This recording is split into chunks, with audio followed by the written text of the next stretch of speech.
لیکن مجھے یہ بتایا جائے کہ یہ لوگ شہید ہوئے ہیں، اس خون کے ایک ایک قطرے کا حساب کون دے گا؟ ان معصوم بچوں کو جو یتیم ہوئے ہیں ان کو جواب کون دے گا؟ جو عورتیں بیوہ ہوئی ہیں ان کو جواب کون دے گا؟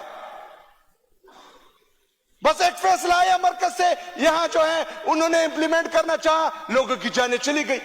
کب تک ہوگا؟ کب تک برداشت کریں گے؟ کب تک سہیں گے؟ ہمارا یہی کام ہے کہ وہ ماریں گے ہم سہیں گے، وہ ماریں گے ہم برداشت کریں گے، بولیں گے نہیں، اگر بولیں گے تو غدار، برداشت کریں گے، اگر برداشت نہیں کیا تو باغی، یہی ہمارا کام ہے۔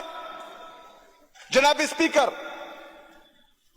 اس پر سخت سے سخت موقف آنا چاہیے۔ ہر بندے کو حق ہے کہ وہ جرگہ بھی کرے، وہ جلوس بھی کرے، وہ احتجاج بھی کرے، پاکستان کے جھنڈے تلے آئین اور قانون کے مطابق وہ